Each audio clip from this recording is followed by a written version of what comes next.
It's time to wake up, witches. I'm your host, Kat Adams, and I'm here to remind you that no matter where you're at in life, you're not stuck.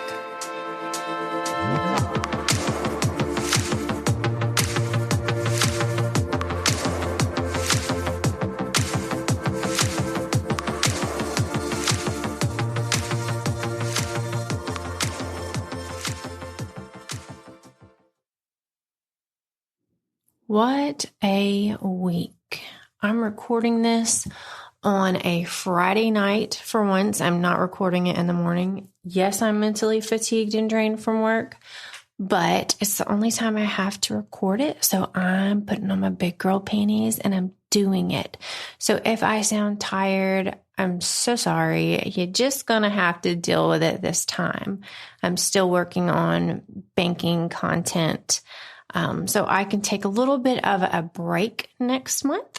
So I will be doing back-to-back reels and TikToks and all that good stuff on this new series that we started about, is my husband abusive or is he just an asshole? But before we get into the deeper dive on intimidation today, I wanted to read to you something real quick that I think could be turned into a guided meditation. It's from that book that I've been reading called The Holy Wild, A Heathen Bible for the Untamed Woman by Danielle Dulski. Yeah, great book. Definitely recommend it. And there was this part in here that I really enjoyed that I thought was badass. So I'm going to read it to you now, and you can ruminate on it. Is that the word I'm looking for? Just think about how this makes you feel. And especially if you have time to meditate, you can go back to this. So it says, begin by descending a dark spiral staircase, your bare feet falling on cold stones and your way illuminated only by the single gently hissing, flickering torch you carry. On the walls, you see ancient symbols you do not know and words in a language you do not speak, but there is something of the primal feminine about this place. Falling on your ears now are joyous cackles, guttural sobbing, enraged screaming, and light-hearted love songs, all manner of human emotion, floating up from below. You are not afraid, even as the stairs end and a bright firelight glows from the temple space before you. Here, holy hellfire stretches in long flames from a pit at the room's center, a blaze you sense has been burning since the dawn of time. You are not alone here in this fire temple with women of all ages, from all times and all cultures, moving from the space, some eyeing you with suspicion, and others with great knowing compassion.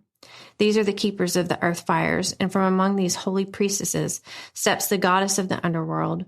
You recognize her as their leader, for she radiates a particular intensity.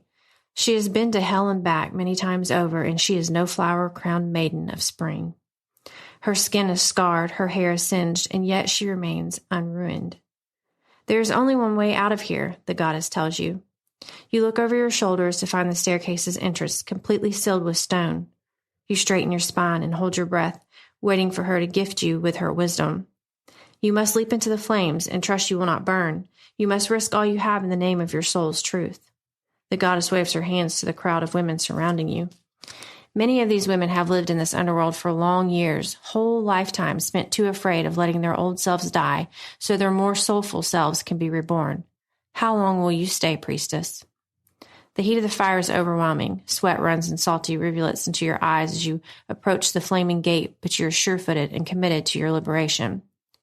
You can see how you might stay, not only out of trepidation, but because the sisterhood bond is strong here. These fallen women were willingly staying in their debts because here, in this particular hell, they have found a kinship of the wounded, a coven of the scarred. Well, how long will you join us here? You answer her as only you can. What do you say to the goddess of the underworld? You might have longed to stay in your younger years, but your wise woman's psyche knows you have work to do on the topside world.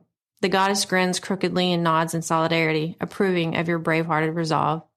You look to her, clench your fists, and leap into the flames, vowing to let the fire be a crucible of hot and holy transformation, to transmute your rage and grief into empathy and gratitude.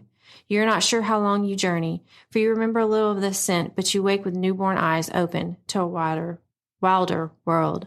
I am returned, you say aloud. I am returned more real than I have ever been. And so it is. And I thought that was so badass. And it's perfect for this podcast because we talk about the journey and we talk about how hellish it is, but we also talk about how, you can get comfortable in misery and you don't want that. You want to walk through the flames. That's the only way that you're going to be transformed. So that was just a little bit of something I wanted to share to hopefully make your day, make you feel even more badass. But I want to move on to our session on, is he abusive? Yada, yada, yada. And talk about intimidation because that's a big one. It's on this power and control wheel. And we're going to go through abuses and things like that in each podcast. I'm hoping to do deep dives in each different section. So today I want to talk about intimidation and what that means. Again, we already went through these briefly, but I want to expand on them a little bit. So when you think of intimidation, once you think of intimidation, that's the threatening feel you have of, I don't want him to come home because I know what he's capable of. That feeling of dread in the pit of your stomach comes from the intimidation. I don't know. It's late. I don't know why I can't get this today. It comes from the intimidation that they have been putting you through that you might not even recognize is a form of abuse or intimidation. Sometimes it's very, very, very subtle. And this is usually one of the first things that an abuser does before he escalates into violence. And they do almost always escalate into violence eventually. But intimidation is usually one of those first steps into that. So obvious things with intimidation is, smashing things. That's an obvious one. And I believe I told you in the last podcast episode that I have a lot of holes in my walls that were patched over. A lot of my things have been broken, including one of my mirrors I got as a present with a makeup mirror had been smashed. I mean, I can't even recall how it's late, y'all, how much of my stuff has been broken over the years as a form of intimidation. Things in the house, just things that meant a lot to me, just smashed and destroyed without even a care of how I would feel about it, because they're doing that to scare you, because they're doing that to send the message that you are next. Another one that is under this power and control wheel under intimidation, but I think this could fall under a lot of different things, is abusing the pets. And I just want you to know that there's actually, I think there's a bunch of them around different places. But it's like a charity. It's not really a charity. What am I thinking? It's like a local resource for abused women who have pets. They will take your pet for you. Because I know a lot of women, and I'm guilty of this too, back before I had my daughter, a lot of women will stay because they don't know what they're going to do with their animal. And they're like, well, I can't take my animal to this shelter. I can't take my animal to this apartment. It says no animals. I can't do it. And I sure as heck ain't going to leave my animal with this scary ass dude who's already threatened to kill him before. My dog was so scared of my abuser that anytime he raised his voice, she would go hide. And I have the same thing with my dog I have now, who lived with us before the divorce. So the dog I have now, she will pee when she's excited or scared still. And she's like 4 years old. And I know that is because of how scared she was when he was in this house. I mean, it is crazy how animals pick up on this stuff. But I do want you to know, if you're staying because you're worried about your animals, there are resources out there who will actually like babysit your animals for you until, you can get on your feet somewhere and get your animal back. So there is that. Don't worry about that. I will try to find links for that in the show notes. Can't promise you I will, because I think I looked for it before and it was a lot of different. It wasn't like, one centralized website. I think it was just like different. Like they might have one in Memphis, Tennessee. They might have one in Columbus, Ohio. They might have one in Miami, things like that. But it's worth looking into. Also under intimidation, displaying weapons. We already talked about that before, but if, I'll just give an example. I'm giving a lot of examples from my own life in here, but that's okay because you can learn from that. But one example is, my abuser used to pull out a gun and wave it around when he was very, very angry, and especially when he was threatening to hurt himself. And that is terrifying. And you should just know if you have weapons in the house, then your chance of being seriously hurt, injured, or even murdered are significantly higher than if you don't have weapons in the house. So please be on alert for that. Acting like a bully, and like beefing their chest up and towering over you, staring down at you, things like that. That's all like bully behavior. That's obvious intimidation tactics. But then there's those subtle ones that you don't quite get as intimidation off the bat, but because you have been abused for so long and you don't even know it, because you might not know that these things I'm talking about and things I will be talking about, like emotional abuse and stuff like that, is abuse, and it has trained you, and it has manipulated your way of thinking, and it has put you in this trapped cycle of being intimidated and not even knowing it. And it goes back to that dread you feel, like that anxiety and dread in the pit of your stomach that, oh my gosh, if I don't do this, or if I do this wrong, then I'm going to get it. And that's how they control you. That's how they get you to do whatever they want. They can say, I want you to make me dinner tonight, or you better make me dinner tonight, and not even be like violent about it or anything, but because they've been using these intimidation tactics for so long, as soon as they say that, you are already thinking, oh gosh, what if I make the wrong thing? What does he want? I don't feel like it, but I can't say no. Or can I say no? Should I speak up for myself? Should I leave? Should I just go ahead and do it because I know I'm going to have to pay the consequences if I don't? Again, all those feelings come from all the intimidation, hidden intimidation, subtle intimidation, or just plain in your face, like throwing and smashing things, intimidation. It's not always going to be as obvious as destroying your property or slamming the door or just making a verbal threat to you.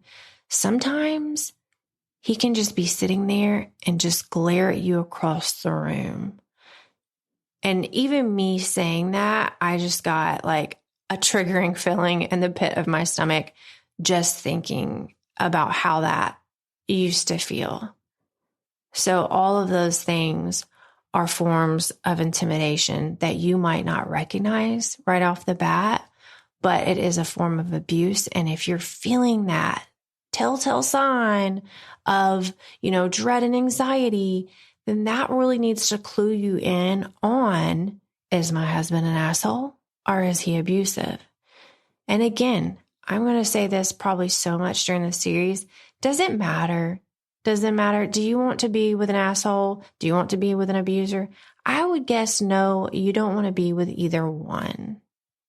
So I hope you make an informed, good decision on your plans, whatever that may be. But just know if you feel a constant tension in your house, it's because that intimidation has been building for a long time right under your nose, whether it was obvious or not. So tune in a little bit with your senses on what's going on if you're still a little bit confused on if you were in an abusive relationship, and just kind of see if some of your partner's actions could mimic these behaviors that we're talking about. Because the first step in getting out is recognizing that there's a problem. A lot of people don't know there's a problem. They've been in these unhealthy relationship cycles their whole life. They saw it with their parents. They think it's normal. It's not normal. It's not normal to feel like there's a threat in your home and that you're always constantly under threat and you're dreading, him walking through that door because you're afraid and scared and anxious all the time. You have to walk on eggshells. If you've ever said that phrase, I feel like I have to walk on eggshells, you are more than likely being abused.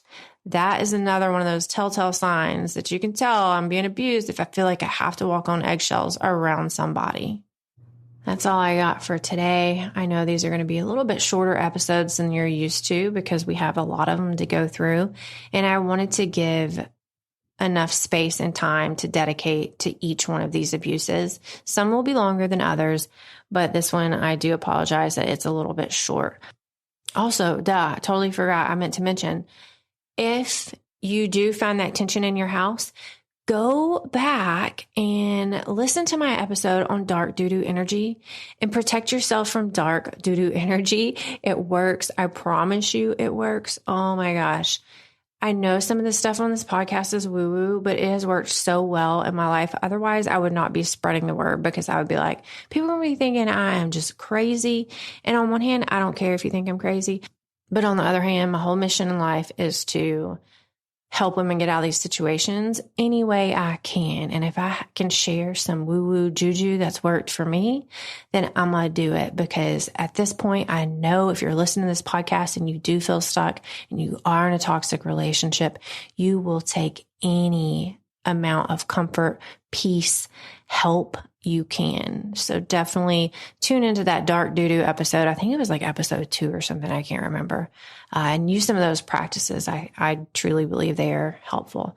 Stay safe as always. If you do want to exit an abusive relationship, you need to get your ish together and you need to contact resources first to make sure you're safe. I would never recommend anyone putting themselves in harm's way. So please keep yourself safe. That is numero uno. And if you do plan on leaving, again, don't tell anybody about your plans. Never do that. That's a huge mistake. Keep it on the down low. Keep pushing forward. Get yourself prepared. And stay safe and stay a badass, ladies. Thank you so much for listening. If you love the show, please leave a rating, a review. And if you know anyone who also might love the show or who could benefit from this information, please be sure to share it and subscribe. The more we get this out to people, the more people we can help. And I truly believe there's so many women who need to hear these words because so many women are feeling stuck. Also, if you're looking for me, you can usually find me on the gram at author Kat Adams, and be sure to head over to my website, and that's Kat Adams, Adams with a double D's.com. Subscribe to my newsletter for the latest information. Also, when you subscribe, you're going to get a free novella. And just be forewarned, my raunchy rom-com is as dirty as my mouth. So if that's your thing, go for it. It's super hilarious. But thank you again for tuning in. Until next time, please stay safe, and I'll see you on the other side.